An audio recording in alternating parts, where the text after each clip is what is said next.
một người bị đóng đinh thập tự giá thì đã từng chết, cái chết như thế nào? Cái từ từ.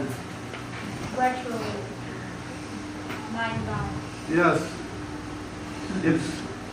Crucifixion is one of the worst possible forms of capital punishment that we can imagine.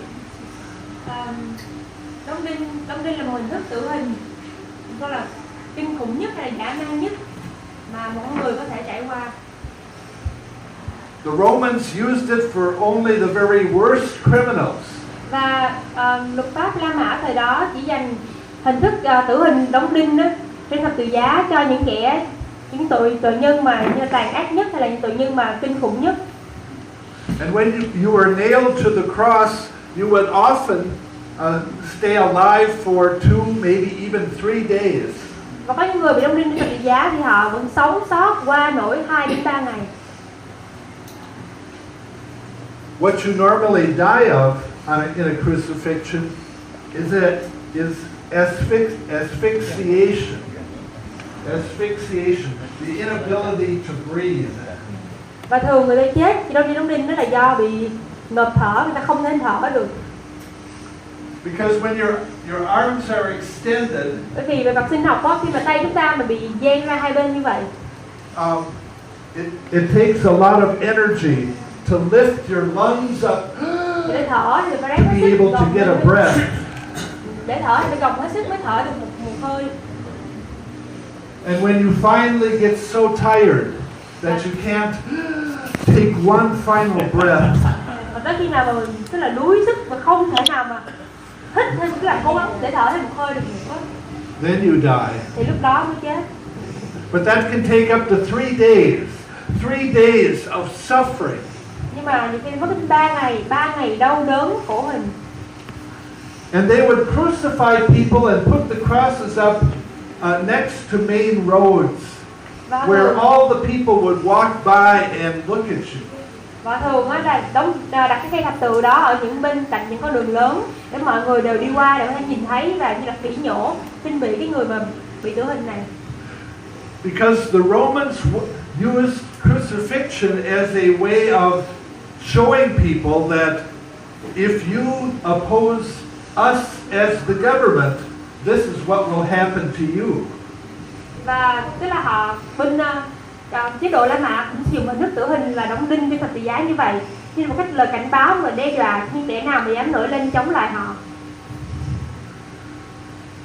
Pilate put a plaque above Jesus' cross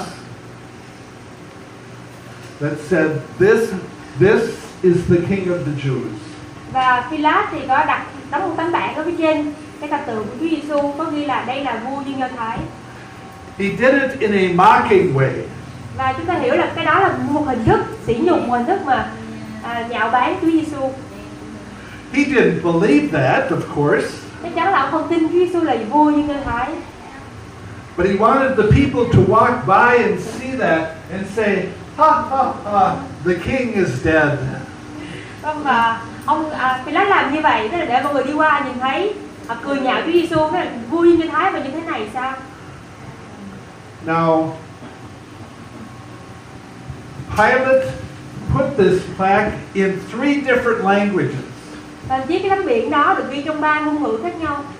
What were those 3 languages? Và 3 ngôn ngữ là gì chúng ta biết không ạ? Tấm bản trên đầu Chúa Giêsu á. Tiếng Ý, tiếng Hy Lạp và tiếng Do Thái. Tiếng Ý vậy? Tiếng La Mã, tiếng Latin. Tiếng Latin. Romans, Latin, Latin. Hebrew, and Greek. Yes. Latin, which was the language of the government. Latin là ngôn ngữ của La Mã thời đó. Greek, which was the language of culture. Greek, tiếng Hy Lạp là tiếng ngôn ngữ của văn hóa thời đó. And Hebrew, which was the language of religion. Và Hebrew là ngôn ngữ của tôn giáo. And he put it in 3 different languages so that no matter who you were when you walked by, you'd be able to read one of those 3 languages. Và họ viết bằng 3 ngôn ngữ như vậy để bất kỳ người nào đi qua, nếu mà họ hiểu được tiếng nào Nhưng mà cái để họ hiểu, nhiều người hiểu được cái bạn đang nói gì hơn. Okay, let's take a look. See what page is that? I don't have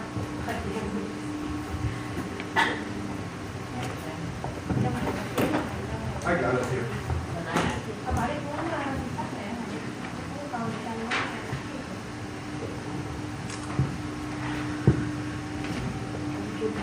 Page 32 in your book. Ở trên 32 trong sách của chúng ta.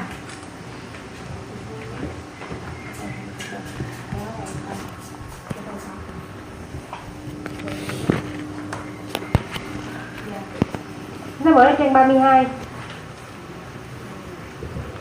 Now, we looked yesterday at the Gospel of John. We talked about how John had Pilate going inside his headquarters to talk to Jesus, and then he'd go back outside to talk to the Jews, and it would keep alternating back and forth.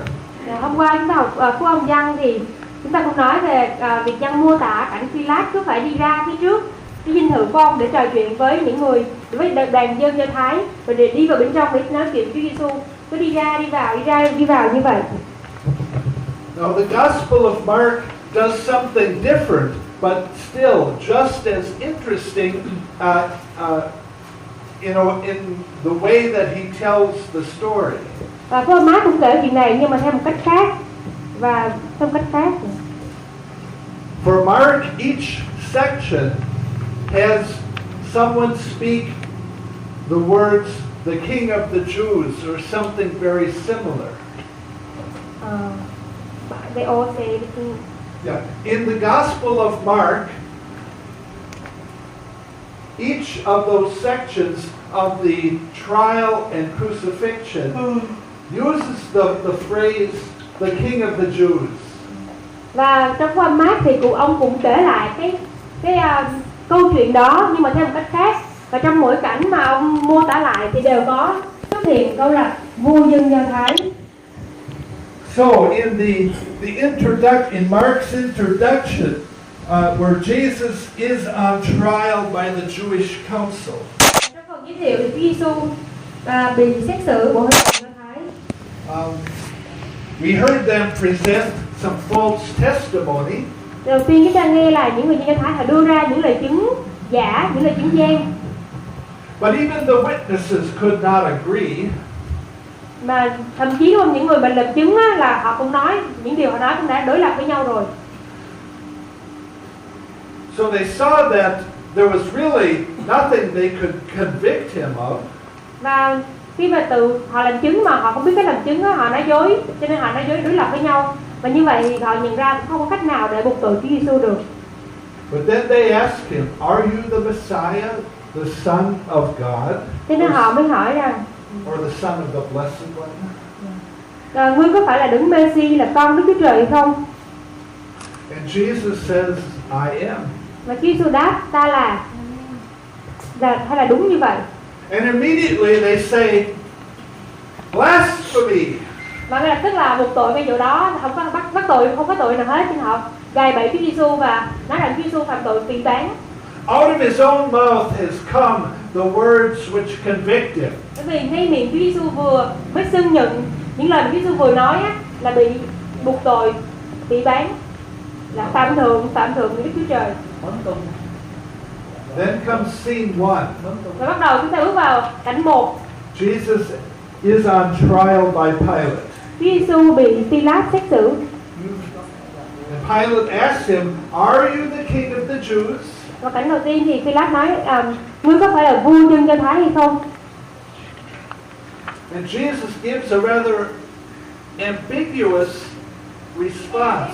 Và Chúa Giêsu đưa ra một câu trả lời những cái lời khá là mơ hồ, không rõ ràng. He says, "You say so." Chính các ngươi nói vậy. Dạ đúng rồi. In scene 2, Và cảnh thứ hai, where we are given the choice between Barabbas and Jesus, lúc đó thì dân Do Thái họ được lựa chọn giữa Ba-ra-ba hay là Chúa Giêsu. Because once again, Pilate uses that phrase. What do you want me to do with the King of the Jews? Và một lần nữa thì Phi-lát đặt câu hỏi là các ngươi muốn ta làm gì cho vua dân Do Thái của các ngươi? And the crowd cries out, "Give us Barabbas!" Và họ đến đông gào lên là hãy tha cho Ba-ra-ba. And again, Pilate uses that same phrase. What do you want me to do with the King of the Jews? Một lần nữa Phi-lát lại dùng câu nói đó là các ngươi muốn ta làm gì với người mà các ngươi gọi là vua dân Do Thái? And what does the crowd shout? Và đám đông la lên gì ạ? Crucify him! Hãy đóng đinh. Lời thứ nhất là tha cho Ba-ra-ba, lời thứ hai là hãy đóng đinh Chúa Giêsu. In scene 3, Và bước vào cảnh thứ ba, that mock worship of Jesus, và bây giờ họ thờ lạy Chúa Giêsu cách nhạo báng. the soldiers, remember, put on the crown of thorns, Lúc này thì and they say with a laugh, "The King of the Jews, hail!" bên lính La Mã làm một cái vòng mạo gai đội cho Chúa Giêsu và lấy một áo choàng choàng cho ngài. Họ thờ lại ngài với nhạo báng là nên lạy vua dân Do Thái. And they knelt down as though they were worshiping him. Và chỉ họ còn quỳ xuống như thể là họ đang thờ một vị vua thật. In scene 4, Và đến cảnh thứ tư, he is enthroned upon the cross Chúa Giêsu được treo lên trên cây thập tự with the inscription above the cross that says, "The King of the Jews." và trên đầu ngài có một tấm bảng ghi là vua dân Do Thái. And the crowds walk by and they mock him. Và khi mà mọi người đi qua đi lại thì họ nhạo báng chế giễu ngài. The chief priests and the scribes say, "Let the Messiah, the King of Israel, come down from the cross now, so that we may see and believe." Lúc đó các thầy tế lễ và các thầy công giáo cũng nhạo báng ngài và nói rằng hãy để cho Đấng Mê-si, vua dân Do Thái xuống khỏi cái thập tự, khi đó chúng tôi sẽ thấy và tin. If you are the King of the Jews as you claim, then let us see you come down. Show us your power. Nếu mà ông thực sự là vua dân Do Thái, họ nói với Chúa Giêsu, nếu ông thực sự là vua dân Do Thái thì hãy xuống khỏi thập tự và cho chúng tôi thấy quyền năng của ông đi. If we can see with our own eyes, then we will believe. Khi mà mắt chúng tôi nhìn thấy quyền năng thì chúng tôi sẽ tin.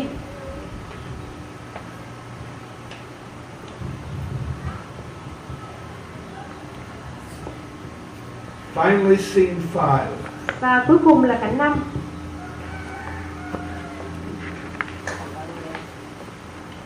Jesus quotes from Psalm 22. My God, why have you forsaken me? Lúc đó Chúa Giêsu như là đang kêu lên: Đức Chúa Trời tôi ơi, Đức Chúa Trời tôi ơi, tại sao ngài lìa bỏ tôi? And then finally, at the foot of the cross, as Jesus has breathed his last, there is a Roman centurion. Và khi mà Chúa Giêsu trút hơi thở cuối cùng của ngài trên cây thập tự, ở dưới chân thập tự thì có một người lính La Mã. And this Roman centurion is the first person in the gospel to understand Jesus' true identity. Và có thể nói người lính La Mã này chính là người đầu tiên trong phúc âm nhận biết được Chúa Giêsu thực sự là Đấng Mê-si. He says, truly, this man was the Son of God. Và bởi vì người thầy đội La Mã này nói rằng quả thật người này là con Đức Chúa Trời. Note, he was a Roman centurion. Và chúng ta nhớ là một thầy đội, một binh lính La Mã. It wasn't one of his followers or one of the chosen 12 disciples. Không phải là những người đi theo ngài, không phải là những môn đồ ngài nhận ra điều đó. But a Roman soldier. Mà đó là một binh lính La Mã. Perhaps Mark is already telling us that the Spirit has moved beyond just the Jews and is already beginning to reach out to the Gentiles. Và chúng ta có thể hiểu được ở đây là Mark muốn cho chúng ta nhìn thấy là thần của Đức Chúa Trời đã vượt ra khỏi đã vượt ra khỏi ranh giới của những người dân Do Thái để vươn ra, thậm chí những người ngoại, đó là một người binh lính La Mã. Who was forced to carry Jesus' cross? Và cái người mà bị bắt buộc phải mang thập tự giùm cho Chúa Giêsu là ai ạ? Simon of Cyrene. Dạ, Simon từ Of Cyrene. Simon từ thành nào à? Where was it's Simon of Cyrene? Where is Cyrene? Cái nơi á, Simon đến từ cái tỉnh gì á, Cyrene à? Cyrene là ở đâu à? Chắc là What? Oh, yeah. Where is Simon from?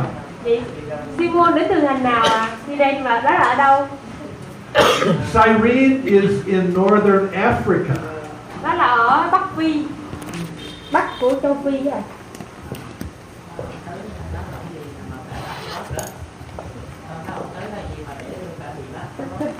Yeah, Why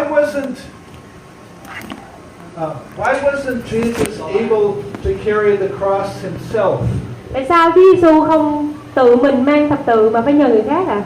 đuối sức là hết sức. Nhưng mà because he was exhausted. What exhausted him? Và điều gì khiến cho Chúa Giêsu kiệt sức à? He was beaten before that. You should understand what type of instrument he was beaten with. Và chúng ta cũng nên hiểu về cái họ đã đánh đập Chúa Giêsu bằng công cụ gì. It was a whip that had leather thongs tied at the end of a number of straps.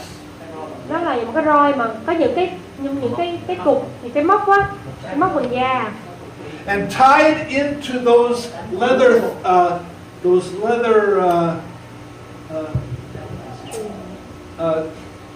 knots, at the end they'd all be tied up. At the end of those, they would insert sheep bones that were very sharp. Sheep bone. Sheep bones. Và ông nói là cái roi bằng da đó thì như là họ thắt nút lại cái đầu, và trong cái thắt nút đó thì họ nhét vào đó là một cái xương, và xương của chim á, xương cừu á, nó rất là sắc nhọn. And there would be a pole that was standing straight up. Và có một cái cây, họ sẽ dùng cái cột rất lớn. And they would tie his hands to the top of the pole so he stood like this. Và như là Chúa Giêsu sẽ bị cột tay vào trong cái cột đó để đưa lưng ra ngoài. And then, of course, he would be stripped naked. Và lúc đó Chúa Giêsu cũng là bị lột hết quần áo. And they beat him with that whip. Và họ dùng cái roi mà có cái xương cừu rất sắc nhọn đó, họ đập ngài. On the back. Đánh vào lưng ngài. On the buttocks. Dạ, cái đánh từ trên xuống dưới. And on the legs. Đánh hết cả người từ trên xuống dưới luôn. And how many times was he whipped? Và ngài bị đánh bao nhiêu roi à? 9 rồi. 39. Yes, okay. 39 or 40 times he's whipped. Now what that would do, it could break your ribs. Và cái roi đó có thể là như là làm gãy sườn của mình. There would be lots of blood. Và sẽ đổ máu rất nhiều. And that would almost kill a person right there. Và thậm chí có những người bị đánh mà họ đã chết ngay lúc đó rồi. Now, we often see pictures of Jesus going, carrying his cross to Calvary. Chúng ta cũng thấy hình ảnh, nhiều lần chúng ta thấy hình ảnh là Chúa Giêsu vác thập tự giá lên đồi Golgotha. And he's always pictured carrying the entire cross. Và thường cái hình ảnh chúng ta nhìn thấy là Chúa Giêsu mang cả cây thập tự giá trên lưng. But that's not accurate. Nhưng mà cái hình ảnh đó thì không chính xác. For the cross, the upright pole would remain in the ground at the place where they would be crucified. Bởi vì cái cây cột á, thì đã được dựng ở trên đồi rồi. So that the person who was convicted would only carry the crossbow. Cho nên cái người bị tử hình á, thì họ sẽ chỉ mang cái thanh ngang thôi, cái thanh ngang với thập tự đi thôi. Now that still would be very heavy. Nhưng mà chỉ cái thanh ngang đó cũng đã rất nặng rồi. And when Jesus collapsed under the weight of that crossbow, Khi mà Chúa Giêsu đi và Ngài không mang nổi nữa thì Ngài ngã quỵ xuống. they pulled Simon of Cyrene out of the crowd. You know, they were lining the street, and they just grabbed him and said, "You carry it." Và họ chỉ bắt một người nào từ đám đông ra, và đó là Simon, và bắt ông là ngươi là người phải mang thế cái cột này. It's interesting that in the Gospel of John, Simon of Cyrene is not called upon to carry the cross. Nhưng mà trong Phúc Âm Giăng thì không có nhắc đến sự kiện là Simon thành Cyrene được gọi để mang giùm cái cột cái cây thanh gỗ đó cho Chúa Giêsu. In the Gospel of John, it says that Jesus carried his cross by himself. In John's Gospel, Jesus carries the cross by himself. Trong Phúc Âm Giăng thì ghi là Chúa Giêsu tự Ngài mang lấy cái thanh ngang của cái cột của thập tự giá. Why does John change the story? Tại sao Giăng lại thay đổi câu chuyện như vậy? Why does John want us to know that Jesus carried the cross himself? Tại sao Giăng lại muốn chúng ta nghĩ rằng Chúa Giêsu tự Ngài mang lấy cái thập tự?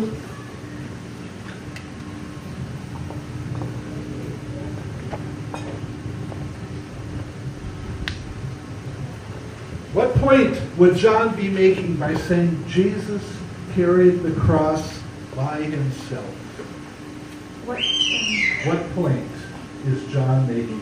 Mục đích của cái việc Giăng viết như vậy để làm gì ạ? Tại sao Giăng lại không nói về gì? Không nhắc đến Simon. John is using that to say that Jesus alone carried the burden of our sins. Giăng nói rằng là chỉ một mình Chúa Giêsu là Đấng phải gánh hết những cái gánh nặng tội lỗi của chúng ta. What was the name of the place where they crucified him? Và cái nơi mà họ đóng đinh Chúa Giêsu là ở đâu ạ? Calvary. Okay. Calvary is the Latin name. Chúng ta vẫn nghe nói là đồi Calvary, tức là tiếng Latin là Calvary. Golgotha is the Hebrew name. Golgotha là tên tiếng Hebrew, Hy-ba-lai.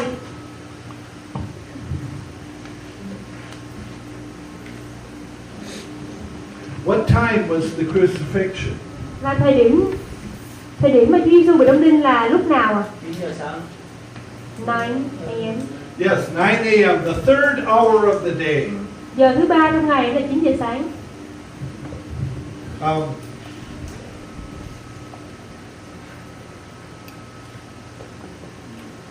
In the ancient days, the day began at 6 a.m. Và trong thời cổ đại đó thì một ngày bắt đầu từ lúc 6 giờ sáng.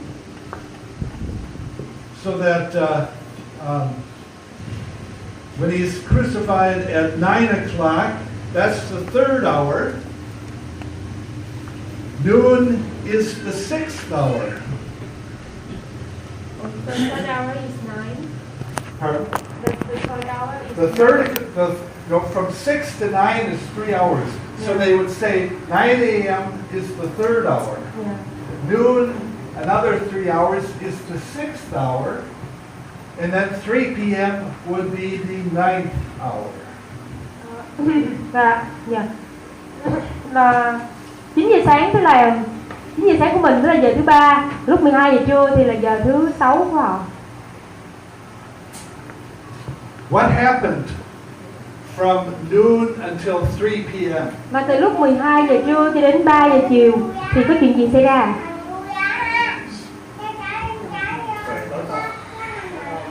dark. Yes, It was dark. there was darkness that covered the entire land. Trời đất, cả cái vùng đất đó đều tối tăm. What happened at the moment of Jesus' death? Và ngay khoảnh khắc mà Chúa Giêsu trút hơi thở cuối cùng thì chuyện gì xảy ra? Động đất, đền thờ, Earthquake, xé temple. màn, Yeah, the curtain in the temple was split in two. The curtain in the temple was ripped apart and torn in two. Lúc đó thì màn trong đền thờ bị xé ra làm đôi. And what's interesting is that's the same word that's used back at the beginning of Mark's Gospel. Và đó cũng là những lời mà được sử dụng để bắt đầu phúc âm Mác. In the baptism of Jesus, it says that the heavens were torn apart. Cái chữ xé làm đôi á, thì cái chữ đó cũng được dùng trong phúc âm Mác khi mà nói về Chúa Giêsu được báp têm thì bầu trời mở ra, mình nhìn là trời mở ra, và tiếng Anh đó là trời cũng như là xé ra làm đôi, trời xé ra, mở ra. Torn apart in such a way that it can never be mended and closed up again. Nó bị mở ra nhưng mà bị xé toạc ra luôn á, không thể vá lại được nữa. And what that means with the heavens being torn open is that the Spirit is on the loose. Khi chúng ta nói trời mở ra hay là trời bị xé ra thì tức là Thánh Linh Chúa sẽ bắt đầu tuôn đổ cách không giới hạn. The Spirit is invading the world. Khi đó Thánh Linh Chúa sẽ bắt đầu như là tràn ngập trên thế giới này. And now, as the temple curtain is torn apart in two, it's again torn in such a way that it cannot be sewed back together. Và ở đây khi mà Chúa Giêsu trút hơi thở cuối cùng thì tấm màn trong đền thờ cũng bị xé làm đôi, mà xé toạc ra là không thể vá lại hay không thể mà may lại được nữa. What was the purpose of that curtain in the temple? Và chúng ta suy nghĩ là cái tấm màn trong đền thờ, cái mục đích của nó là để làm gì ạ? Tại sao người ta đặt tấm màn trong đền thờ? To separate the holy, the most holy place. Yes. It's the curtain in front of the Holy of Holies. Tấm màn đặt trước nơi Chí Thánh. And why did they have that curtain there? Và đặt tấm màn đó để làm gì? để người dân không có vào được. Chỉ có Yeah, thể so cái that lẻ vào. the normal people are not entering. Only the most high priest can have allowed to enter. That curtain was there to prevent anyone except the high priest from entering into the Holy of Holies. Đúng rồi, để người dân bình thường, bất cứ ai á, trừ thầy tế lễ thượng phẩm thì mới được bước vào nơi Chí Thánh, còn bất cứ người nào khác thì không được. And the high priest could only do that once a year. Và thậm chí là thầy tế lễ thượng phẩm thì chỉ có thể bước vào trong nơi Chí Thánh một lần một năm. So what is the meaning in saying that that curtain has been torn apart? Và như vậy khi mà ý nghĩa của việc mà tấm màn đền thờ bị xé toạc ra làm đôi thì đó có ý nghĩa gì ạ? Không còn giới hạn nữa. Ai cũng có Yeah, thể there's no limit, vào there's sự no hiện diện. barrier. Anyone can walk in. Now anyone has direct access to God. Và bây giờ tất cả mọi người đều có thể trực tiếp đến diện kiến Chúa, gặp mặt Chúa. God is no longer confined to that little place, where the Ark of the Covenant would be. No longer is God limited Và to bây giờ Đức Chúa Trời không còn bị giới hạn ở trong nơi Chí Thánh nữa, mà Ngài thoát như là Ngài vượt ra khỏi chỗ đó. Và tất cả chúng ta đều phải gặp mặt được Ngài. Now all people are able to come into the presence of God. It's not limited to just a few, Không, but tất cả mọi người, everybody. chứ không phải chỉ có một vài người như thời xưa nữa là họ mới được gặp mặt Ngài. Bây giờ tất cả mọi người đều có thể gặp mặt Chúa.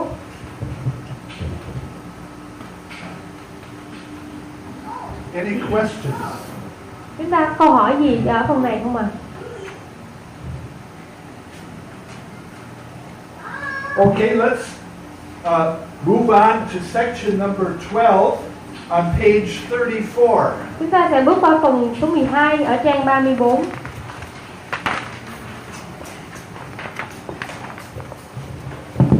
There are 7 different sayings that Jesus speaks from the cross. Trên thập tự giá thì có Chúa Giêsu có nói 7 câu cuối cùng trước khi Ngài trút hơi thở cuối cùng. Now each of the Gospels, each Gospel says a different one. Và chúng thấy là 7 câu đó là chúng tổng hợp lại từ tất cả các phúc âm. Thì mỗi phúc âm chỉ ghi chép lại một số câu thôi. But these 7 words from the cross are the Gospel writer's way of saying, this is what the cross is all about. Và mỗi phúc âm đó thì họ chỉ ghi chép lại một số câu nói của Chúa Giêsu, bởi vì họ muốn tập trung vào những khía cạnh khác nhau về ý nghĩa hay là mục đích của thập tự giá. Jesus is telling those who will listen what the benefits are will be given in his death on the cross. Qua những điều này, Chúa Giêsu Ngài cũng bày tỏ những gì mà những phước hạnh hay là những gì mà nếu chúng ta tin vào sự chết của Ngài trên thập tự giá, chúng ta sẽ nhận lãnh được. The first one that's listed there is, Father, forgive them for they know not what they do. Và lời đầu tiên Chúa Giêsu nói là Đức Chúa Trời xin tha cho họ vì họ không biết điều mình đã làm. What's the significance of that word from the cross? Và cái lời đó thì có ý nghĩa gì khi mà Ngài nói trên thập tự giá?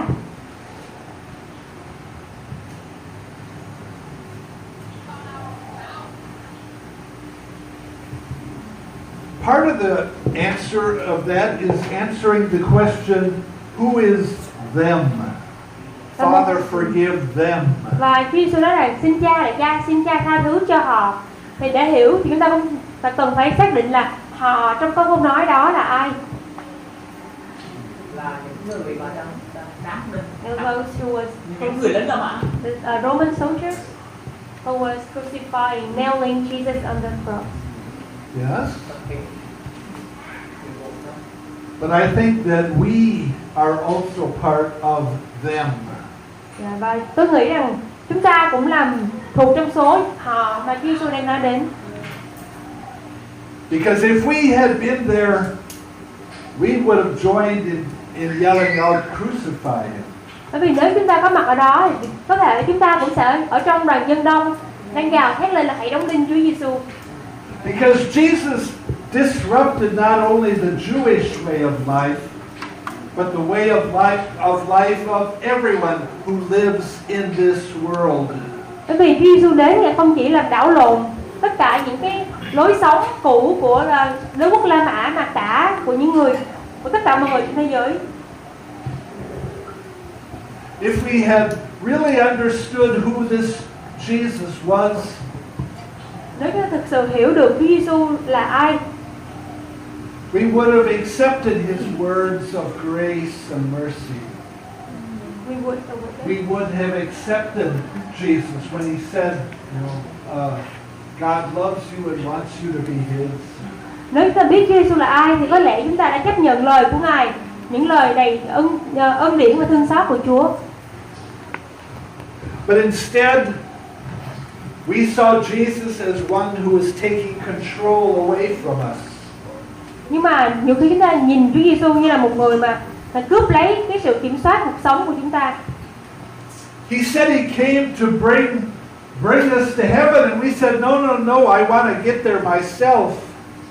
Ngài đến để nói rằng Ngài là đấng sẽ dẫn dắt là đưa chúng ta đến được thiên đàng. Nhưng chúng ta muốn là không, con phải là người từ con sẽ tìm cách để lên thiên đàng. So we put him to death.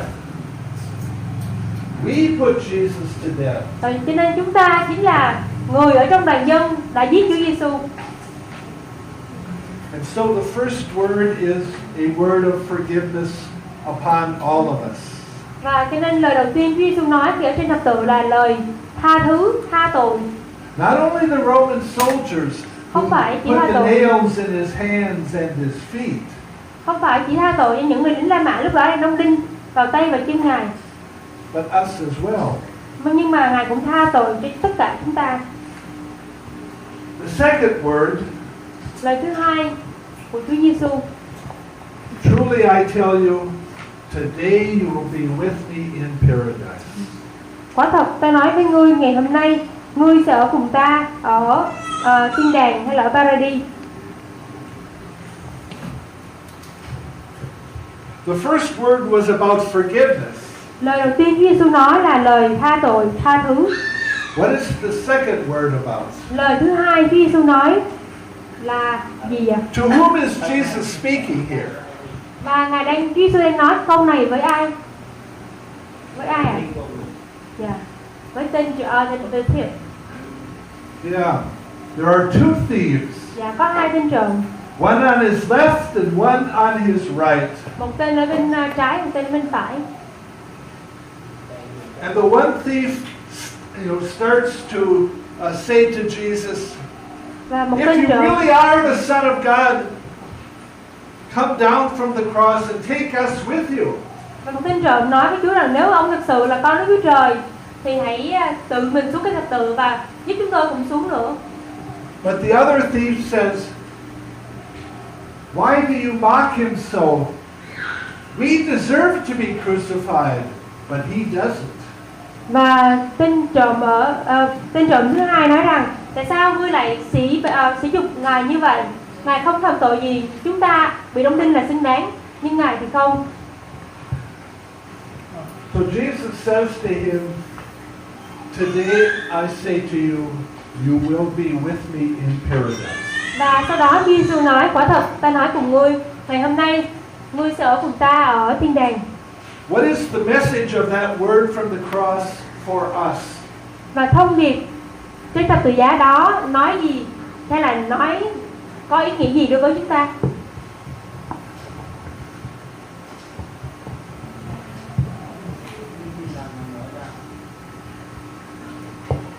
Mình nghĩ sao dùng cái chia sẻ vậy? If faith be saved, if you have faith, you be saved. Yes. Even up until the moment before you die. Thậm chí cho đến cái khoảnh khắc trước khi mình chết. Even at the very last second. Thậm chí như một giây trước khi mà mình tắt hơi. Jesus will know what's in your heart, and if you will believe, you can still be saved. Chúa Giêsu biết rõ điều có trong lòng mình, và nếu chúng ta tin Ngài, chúng ta sẽ được cứu.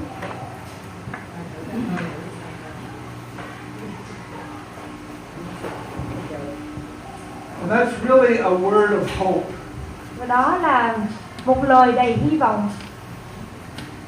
Perhaps you have family members who you have tried to tell about Jesus. Có thể có những gia đình chúng ta là những người chưa tin Chúa, chúng ta đã cầu nguyện để tìm cách làm chứng cho họ rất nhiều năm rồi. And they say, go away, I'm not interested. Nhưng mà họ không lắng nghe. But the Spirit can work even behind the scenes, and maybe even at the last second. Nhưng mà That person might yet believe. Nhưng mà Đức Thánh Linh là đứng làm việc ở trong lòng của họ. Chúng ta không nhìn thấy được, nhưng mà chúng ta không biết là có thể đến phút cuối cùng cuộc đời thì họ sẽ tiếp nhận Ngài. Because we have to remember, we don't convert people. Và chúng ta cần phải nhớ rằng chúng ta không phải là người có thể cải đạo hay là biến đổi người khác được. We are the ones who speak the word. Chúng ta là người nói lời của Chúa. We give the invitation. Chúng ta mời gọi họ đến với Chúa. And that's all we can do. Và đó tất cả những gì chúng ta có thể làm được. It will be up to the Spirit to convert that person's heart and give them faith.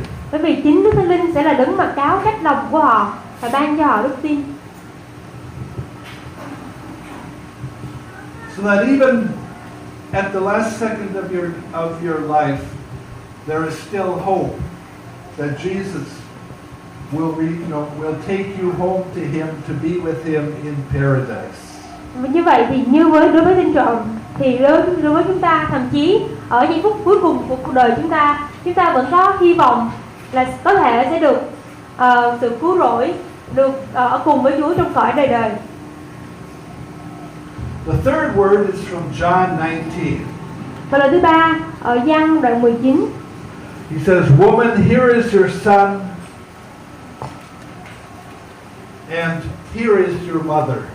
Và Ngài nói rằng hỡi người đàn bà, đây là con, đây là con của bà và đây là mẹ của ngươi.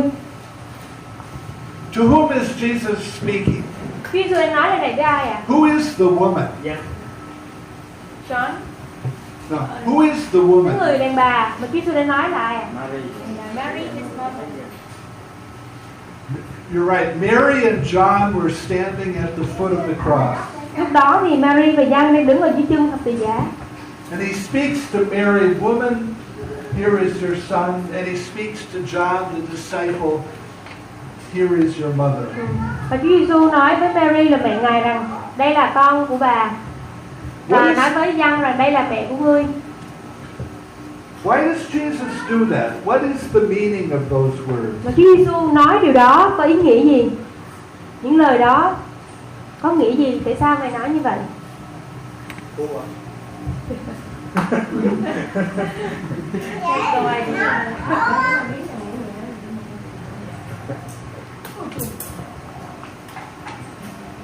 Có hỏi ai trả lời.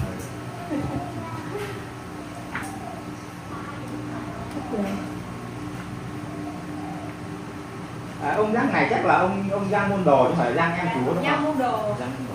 The disciple, John the disciple. John the disciple. John the disciple. Not his brother.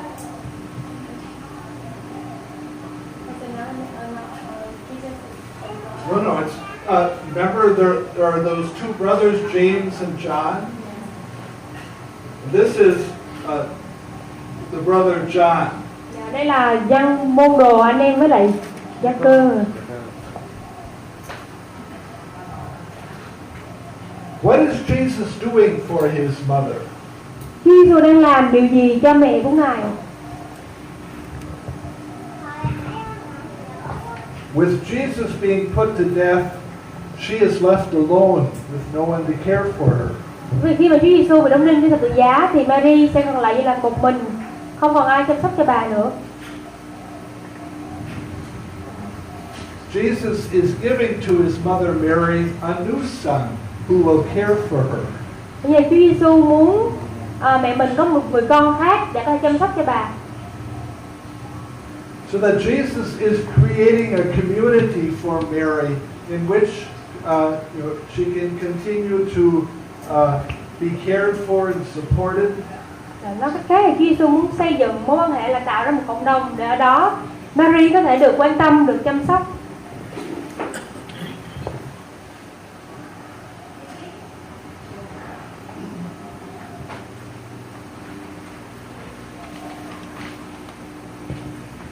Okay, any questions on those words of Jesus that we've spoken so far? Chúng ta còn thắc mắc gì về ba lời mà ba lời cuối cùng của Chúa Giêsu chúng ta vừa nhắc đến không ạ? Khi mà Chúa Giêsu nói với lại Mary rằng đây là con của ngươi, là con của bà, và nói với rằng là đây là mẹ của ngươi, thì có không phải là ngoài cái ý nghĩa ra rằng là Chúa Giêsu muốn bà Mary được sự chăm sóc, ngoài cái ý nghĩa theo nhân nghĩ thì có phải rằng Chúa Giêsu muốn khẳng định rằng Chúa không còn là con của bà Mary nữa hay không? Bây giờ giống như là cái thân thể cái gì giống như là Okay, when Jesus says to Mary and to John, this is mean that Jesus is no longer the son of Mary. Because he went to affirm that he's no longer the son of Mary because now he's no longer in human form. No. Jesus is dying so that when he's dead and gone, Mary will be all alone. He wants to give her to John as one who will now take care of her. Nhấn mạnh cái ý nghĩa đó là Chúa Giêsu muốn cho Mary có người được chăm sóc, bởi vì nếu mà Chúa Giêsu Chúa Giêsu bị đóng đinh và chết rồi thì không có ai chăm sóc cho bà nữa. Excuse me, when Jesus has other brothers and sisters, Joseph and Mary they have other children, not Jesus alone, right? But they're not there at the cross, are they? Yeah. But it's true that they have other Yes, brothers yes. and sisters. Còn Joseph nữa mà. Yeah. Jesus has other brothers and sisters, but they're not there at the cross, are they? Tức là Chúa Giêsu cũng có những anh em khác, tức là Joseph, Mary với những đứa con khác nữa. Nhưng mà ngay cái lúc đó thì họ không có mặt ở dưới chân thập tự giá. They're like all the other disciples, they have run away. Cũng giống như là các môn đồ thì tất cả đã chạy trốn hết rồi. John, who stands by Mary Lúc đó thì Giăng đang đứng gần bên bà Mary at the foot of the cross, ở chân thập tự giá. he is one to whom Jesus knows that he can trust to take care of his mother. Và Giăng cũng là người mà Chúa Giêsu có thể tin cậy để giao phó, như là nhờ ông chăm sóc mẹ của mình.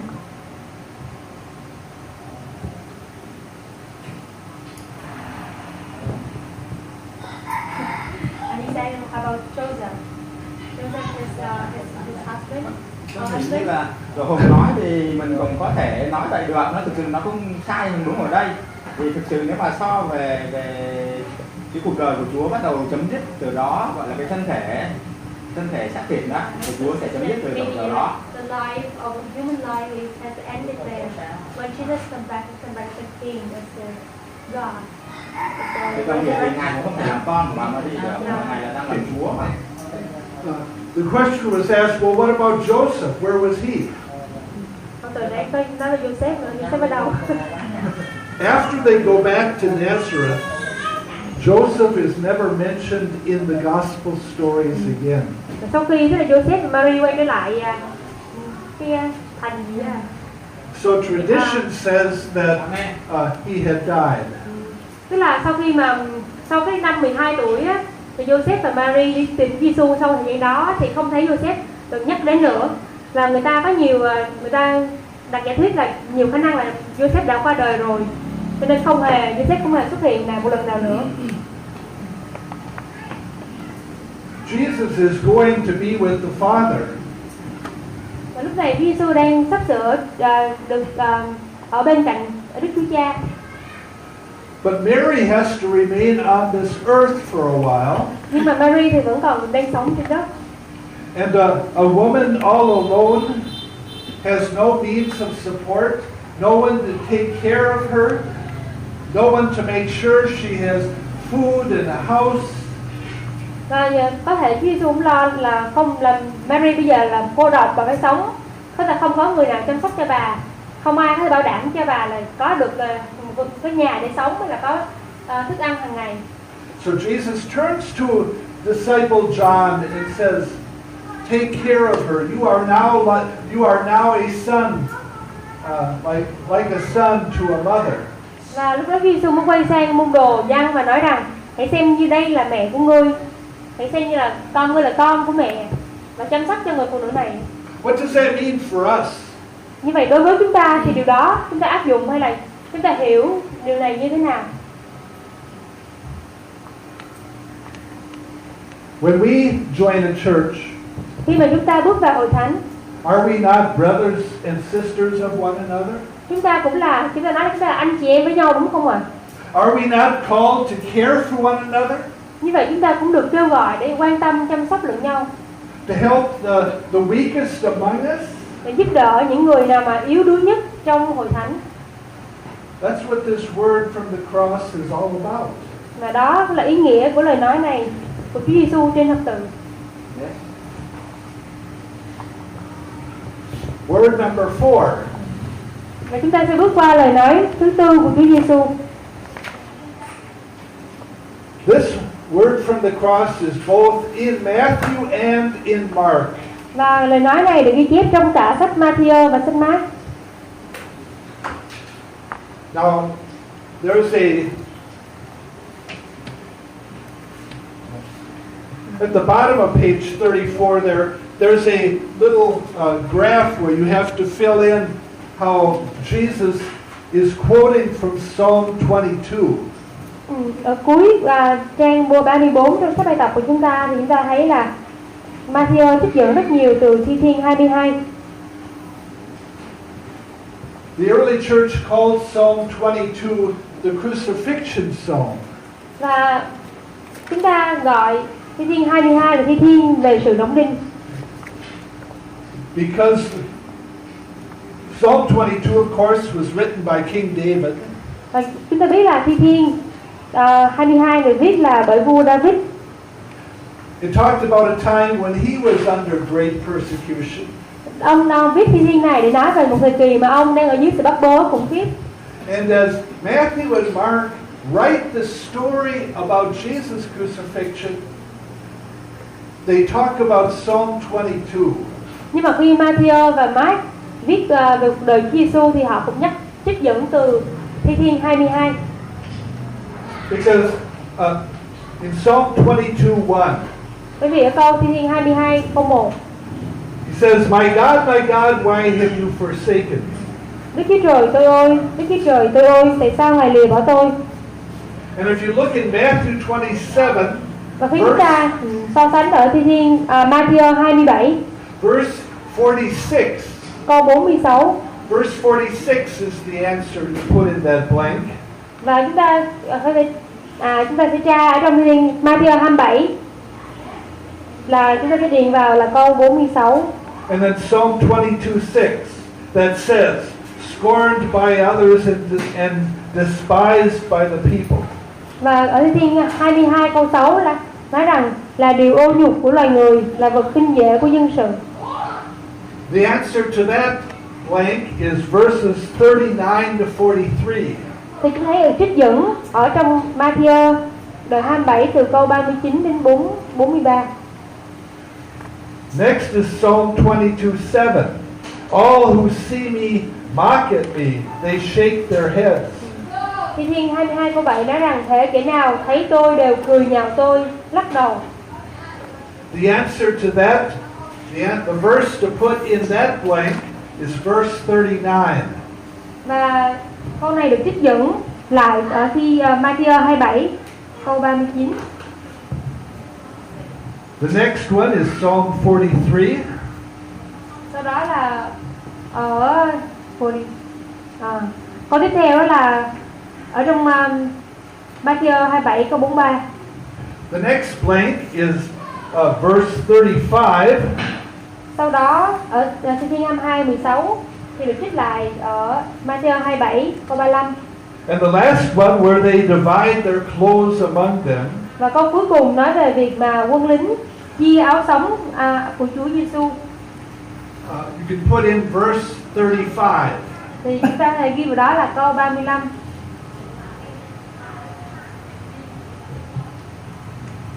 Matthew is using Psalm 22 to describe what happened to Jesus on the cross. Và Chúa Giêsu đang dùng chính Thi Thiên 22 để mô tả về những giây phút cuối cùng của Chúa Giêsu trên thập tự giá. Okay, let's go to number 5. Rồi chúng ta sẽ bước qua câu nói thứ 5. In John 19, Jesus says, I am thirsty. Giăng đoạn 19 câu 28-29, Chúa Giêsu nói rằng ta khát. Why is that a word from the cross? What does that tell us? Và khi Chúa Giêsu ở trên thập tự giá Ngài nói rằng ta khát, chúng ta hiểu được điều gì?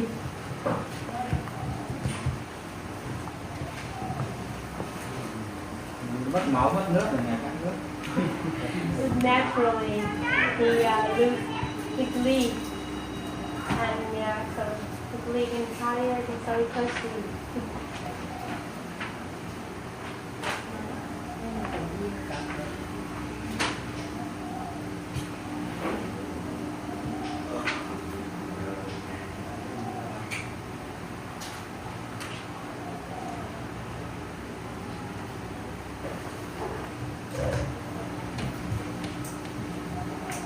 Back in John chapter 7, Ở lại thì quay trở lại Giăng đoạn 7. Jesus says, let anyone who is thirsty come to me. Ngài nói rằng là hễ ai khát hãy đến cùng ta.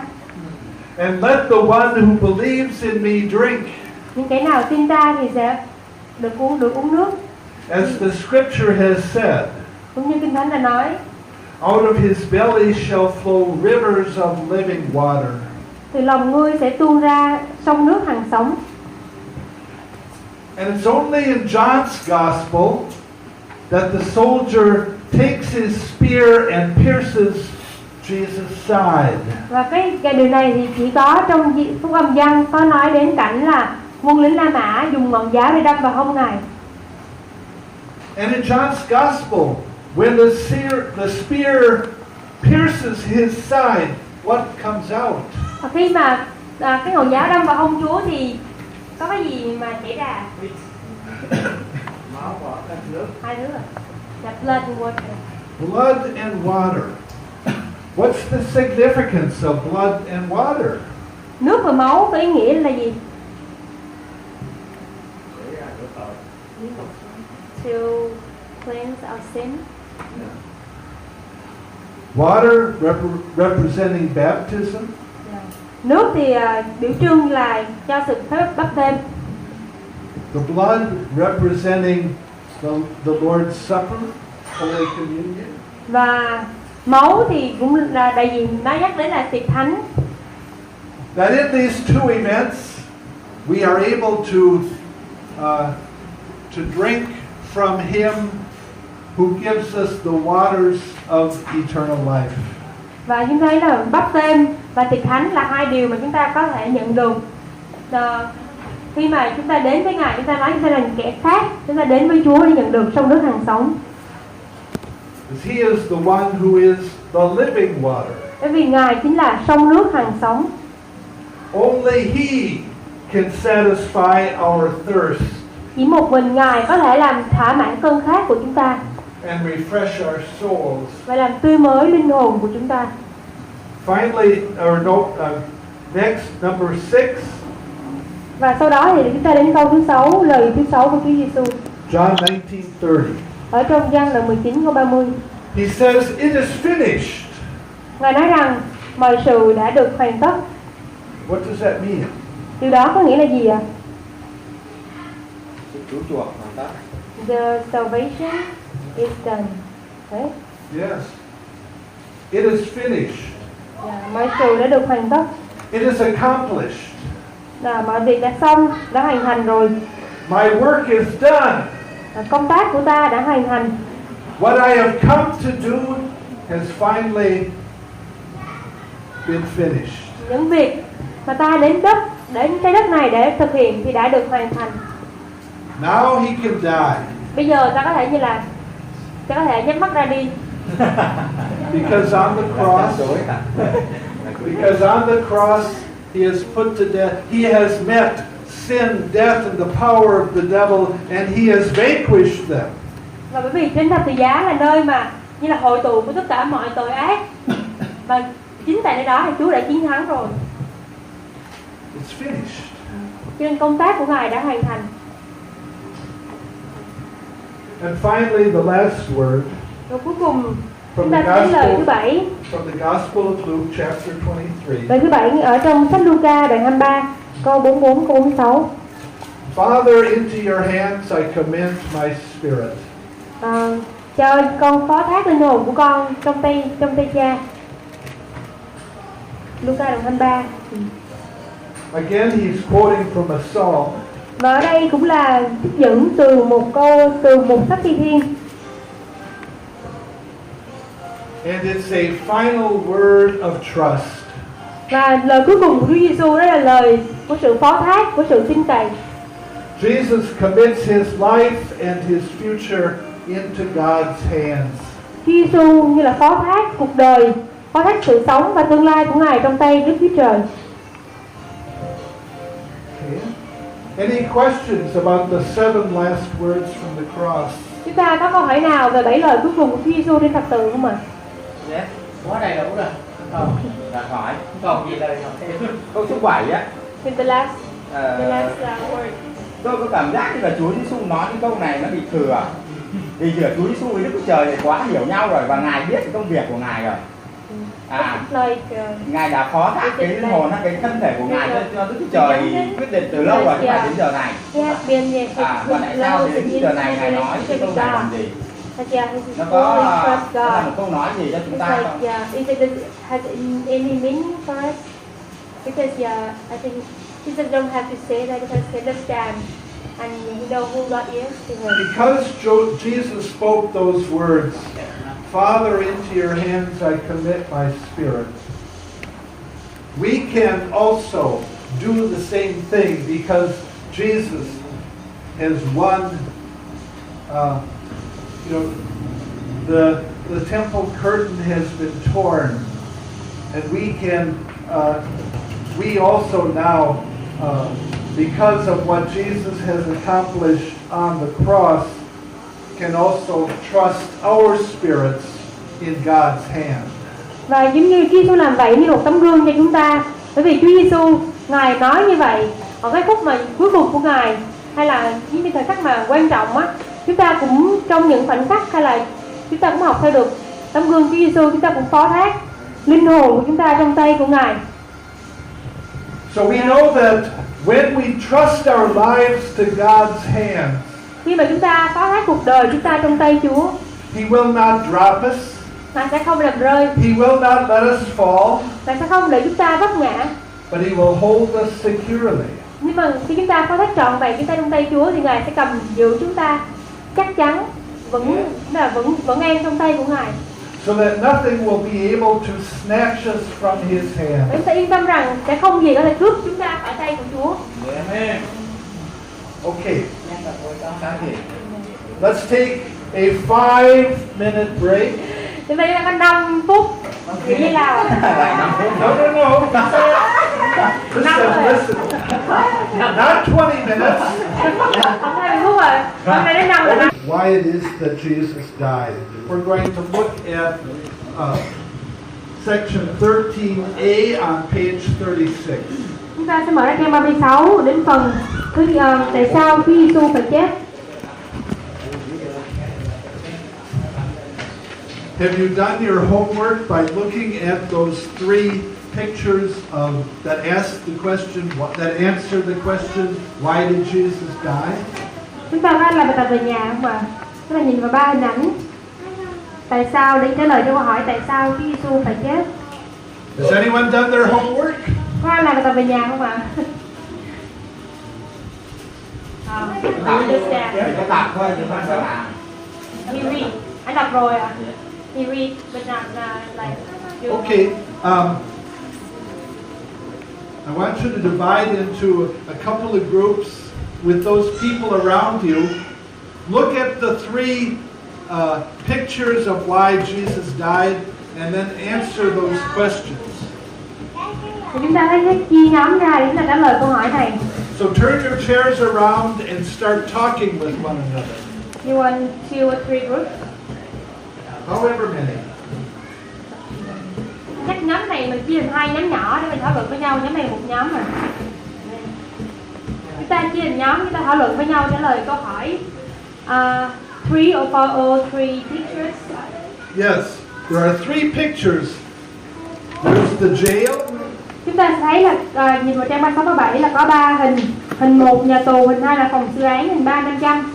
Chúng ta có những câu hỏi ở phía dưới một cái gọi là cái hình đó. Thì chúng ta trả lời câu hỏi đó. The courtroom Yeah. and the magnet. Chúng ta đọc câu chuyện và trả lời câu hỏi.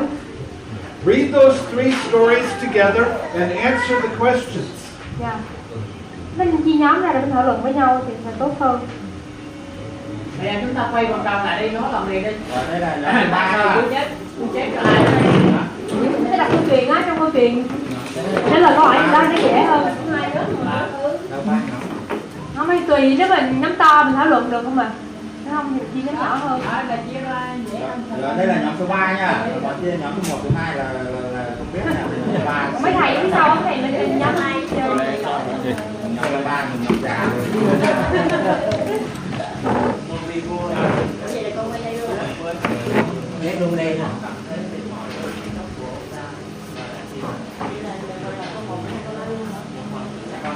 Nhóm 3 thôi.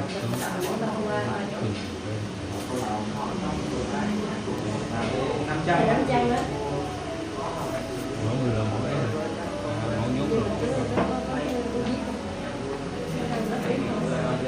Đặt qua cho mọi người đặt qua chưa? Đặt đấy. Đặt qua thì nhau trả lời câu hỏi này.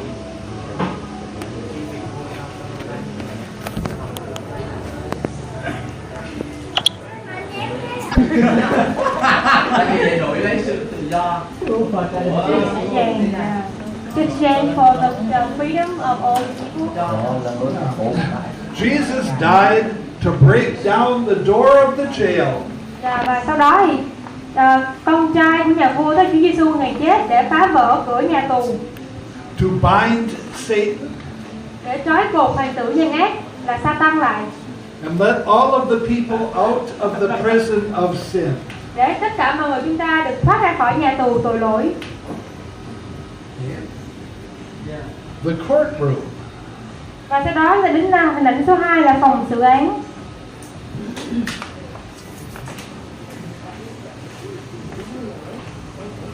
Number 2, who is the wealthy judge?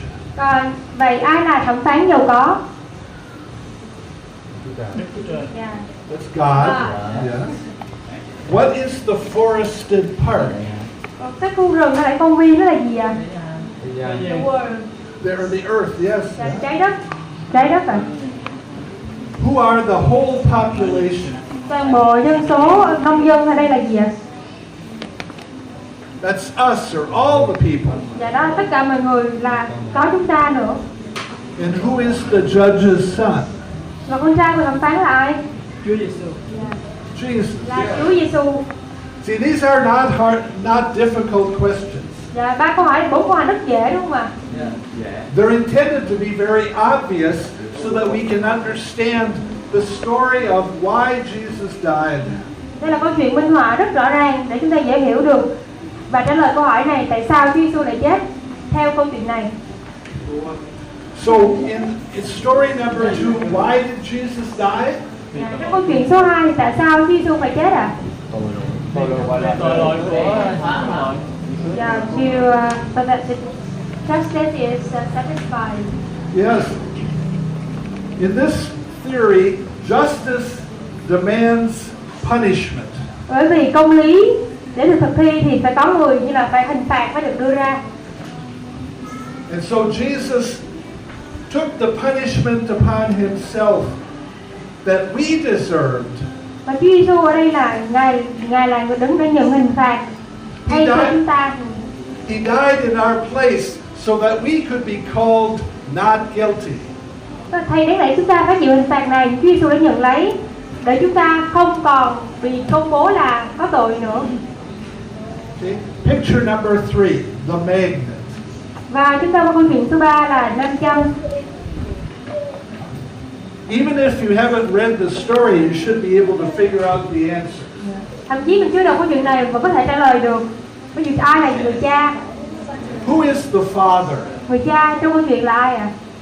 Là God. And who are the children and grandchildren? Con cháu của ông là ai? Yeah. It's us. Everyone là chúng ta. Us or the people, yeah. Yeah. Who are the messengers? Sứ giả hay là người đưa tin? The prophets. The prophets, yes. And who is the eldest son? Và con trai cả trong câu chuyện. Jesus, yes, yes. According to this story, Như vậy thì theo câu chuyện này, why did Jesus die? tại sao Chúa Giêsu phải chết ạ? Trong câu chuyện số 3. Để có người nhìn thấy cái sự sai trật hay là cái sự thất bại của mình, giống như thất tỉnh đó, qua sự chết của Giêsu. To awake people to their sins and mistakes, the sins. Để In the second picture, sin is something very terrible that requires punishment. You know, in order to have justice, you have to punish sinfulness. Và như trong câu chuyện số 2 chúng ta thấy là các tội lỗi là một điều rất kinh khủng và để thực công lý thực thi thì phải có hình phạt để đưa ra. In this third one, there is no removal of sin. Trong câu chuyện số 3 thì không có nhắc đến là sự tha tội hay là cất bỏ tội lỗi. But instead, it says, when we see Jesus selfless act of giving himself for us. Nhưng mà phương diện thứ ba thì khi chúng ta nhìn thấy cái hành động hy sinh vô vì lợi, tức là hy sinh cao thượng của Chúa Giêsu, Then Jesus becomes like a magnet who draws us to thì tình himself. yêu của Ngài, cái tình yêu mà cái tình yêu rộng lớn, bao la và không điều kiện của Ngài thì chính là viên nam châm để thu hút chúng ta đến với Chúa.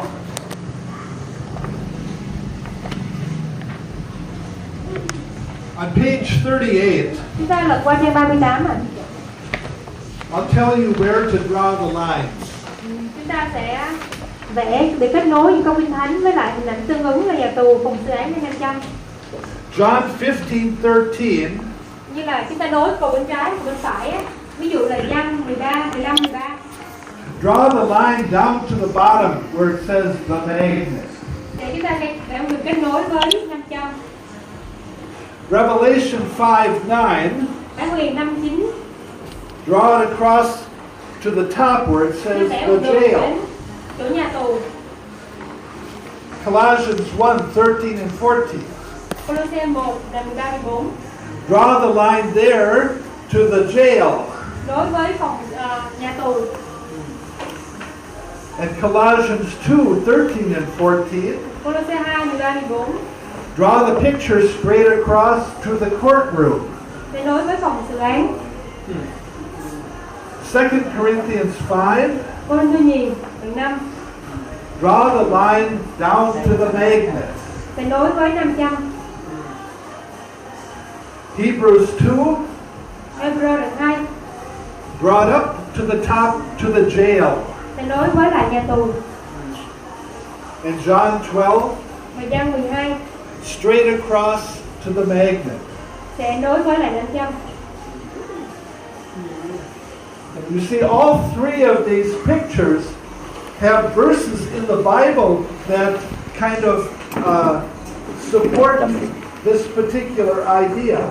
Và cả ba câu chuyện, ba hình ảnh này đều có những câu kinh thánh để hỗ trợ hay là để làm rõ lên ý nghĩa. That's why there is no one way of talking about why Jesus died. Như vậy, để trả lời cho câu hỏi tại sao Chúa Giêsu phải chết, chúng ta có nhiều hơn là một câu trả lời. Look at the next page, 13b. Chúng ta sẽ qua tiếp phần sau là 13b, tại sao Chúa Giêsu phải chết. Here's another picture. Đây là một hình ảnh khác. A child is playing in the street. Một đứa trẻ đang chơi đùa ở ngoài đường. And there's a great big truck that's just driving way too fast down the street. Lúc đó một chiếc xe tải đang từ ở đâu lao đến chỗ đứa trẻ. The child is about to be hit by the big truck. Và người ta nhìn thấy là đứa trẻ đang sắp bị chiếc xe tải đâm vào. And there's a man who sees the truck coming and the child in the street, and he runs in and pushes the child off the road. Và khi nhìn thấy cảnh tượng đó thì người đàn ông chạy đến và quăng đẩy đứa trẻ ra khỏi con đường. He saves the child, Và ông cứu mạng đứa trẻ. but the man is killed in the process. Nhưng mà lúc đó thì người đàn ông không tránh được và ông bị chết. Who is the man who sacrifices himself for the child? Và trong câu chuyện này thì hình ảnh người đàn ông đã cứu mạng đứa trẻ là ai ạ? Jesus, yes, Jesus. Who is driving the truck? Và chúng thấy chiếc xe tải là ai ạ? Là Satan. Nói gì mà chết rồi. Cái có quỷ diệt là sẽ làm hết. We are driving the truck. Nhưng mà trong hình ảnh này là chúng ta, chiếc xe tải là chúng ta là người lái xe tải. You see, sin, death, and the power of the devil are at work through us. Và ý là chúng ta hiểu rằng là chiếc xe tải, chúng ta lái chiếc xe tải tội lỗi. Sin, death, and the power of the devil. Sin, death, and the power of the devil uses us to accomplish its goals. Và bởi vì khi chúng ta ở dưới thì điều khiển của ma quỷ thì nó sẽ dùng chúng ta làm những công cụ để phạm tội. So we are the ones who put Jesus to death. We are the ones driving the truck. Chúng ta chính là người lái xe tải. chính là người đâm vào đứa trẻ. If we are driving the truck, who then is the child? Nhưng mà nếu không chúng ta nghĩ chúng ta là đứa trẻ đó, nhưng mà không phải, chúng ta là người lái xe tải, như vậy thì ai là đứa trẻ à?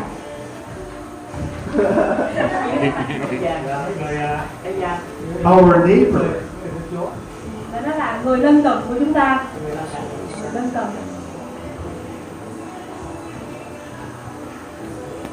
Khó vậy ai mà trả lời được. Đúng rồi, khó. Thì Nghĩ về đứa trẻ không? Phần 1 là dễ, nhưng mà phần 2 cũng khó hơn.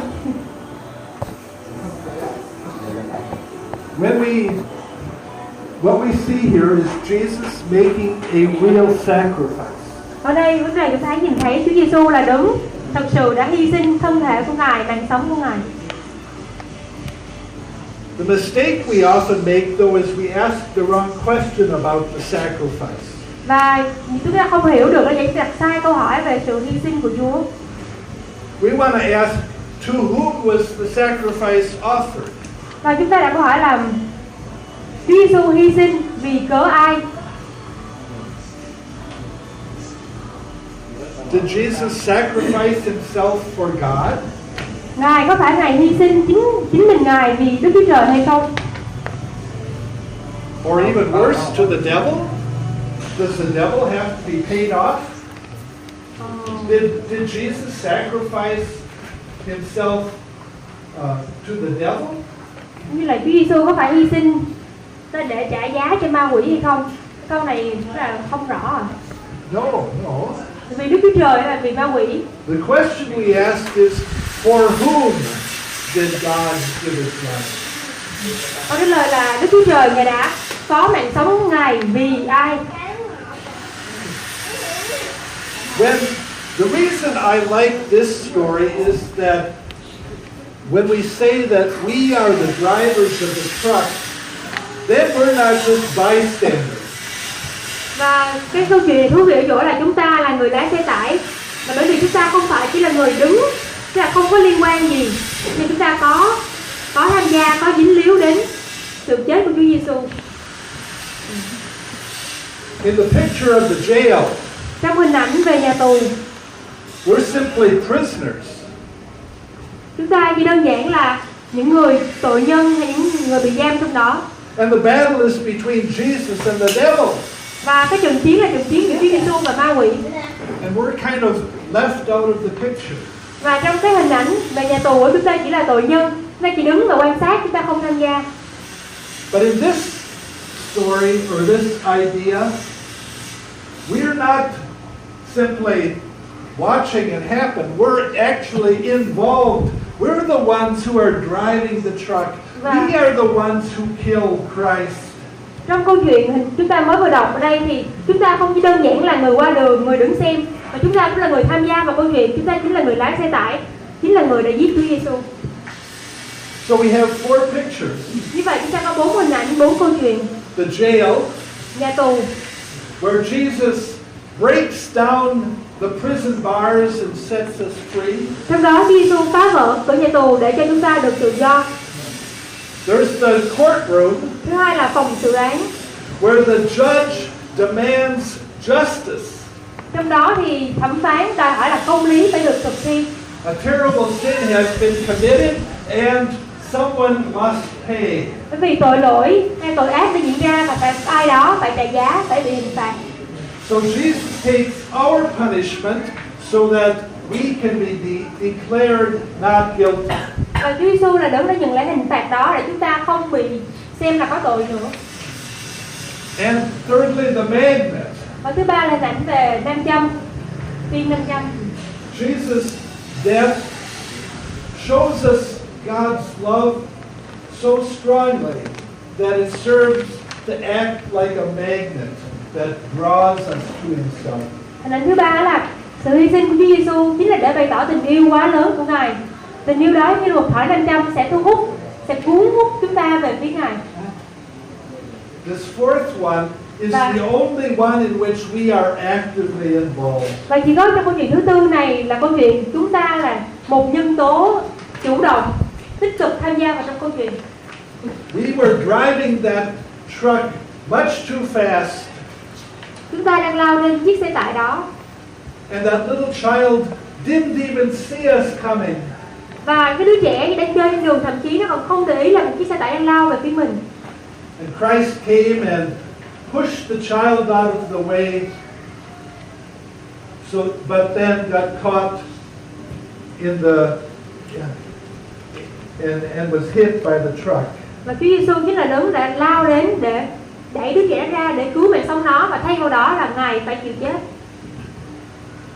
Which of these four pictures of Jesus' death do you like best? Và trong hình ảnh này thì chúng ta hãy câu trả lời nào tại sao Chúa Giêsu chết á?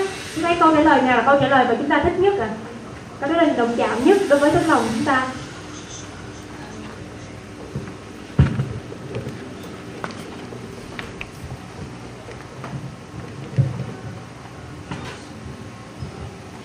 Là câu trả lời cá nhân, rồi chúng ta thấy như cách giải thích nào cùng như là đồng chạm chúng ta nhất thì chúng ta chia sẻ. Dạ, là hình ảnh số mấy số 2 phòng xử án The second in the courtroom. Yeah, they bear all sins. Yep. And such justice. That is perhaps the most common theory of why Jesus died. Và đó là một trong những câu trả lời mà phổ biến nhất, cũng được nhiều người đồng ý về cái chết của Chúa Giêsu. God's justice must be satisfied. Công lý của Đức Chúa Trời phải được thực thi. And so Jesus has to pay the price. Và Chúa Giêsu là đấng phải trả cái giá đó. Alrighty. There are several sections left to do. Dạ, chúng ta còn một vài phần nữa. But we're not going to do that now because it's time for us to do something else. Nhưng mà chúng ta sẽ không học về những phần này bởi vì chúng ta dành thời gian cho một việc khác. So I hope that if possible you can get together with other people in the group and continue to finish it on your own. Nếu có thời gian thì chúng ta có thể tự thảo luận với nhau để trả lời câu hỏi phía sau. To look at the resurrection. Và chúng ta học về sự sống lại hay phục sinh của Chúa Giêsu. The appearances of Jesus to the disciples after the resurrection. Và sau khi Ngài phục sinh thì Chúa Giêsu hiện ra với các môn đồ Ngài như thế nào? And finally, Jesus' ascension into heaven. Và cuối cùng là sự thăng thiên của Chúa Giêsu.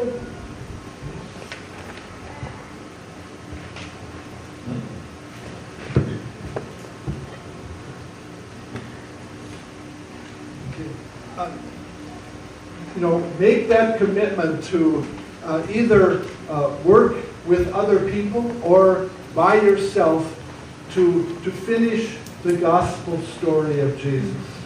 Chúng ta nên hoàn thành những phần đó để chúng ta có thể học trọn vẹn được về cuộc đời và công tác của Chúa Giêsu. Chúng ta làm cá nhân hay là nên làm một nhóm với nhau để chúng ta hoàn thành những phần còn sót lại. These are not unimportant stories. Những câu chuyện này chúng ta biết là sự phục sinh và thăng thiên Chúa Giêsu chắc chắn là không quan trọng. But now we are going to hand out these certificates. Mà bây giờ đến lúc chúng ta trao bằng And chứng chỉ. Mr. Lamb, we will ask you to come forward. Bây giờ là trao bằng. Yeah. Mr. Pastor. Dạ, bây giờ chúng ta học xong rồi chúng ta. Dạ. Học cái xong rồi, tức là các phần còn lại về sự phục sinh và thăng thiên chúng ta sẽ tự làm bài tập. Chúng ta thảo luận với nhau cũng được. Holy Communion after. Được tự phục sinh và tự thăng thiên. Tự làm đấy. Không hồi giúp tự phục sinh và thăng thiên đâu. Cái đó quan trọng quá, nhưng mà đó mình muốn biết thì phải tự học.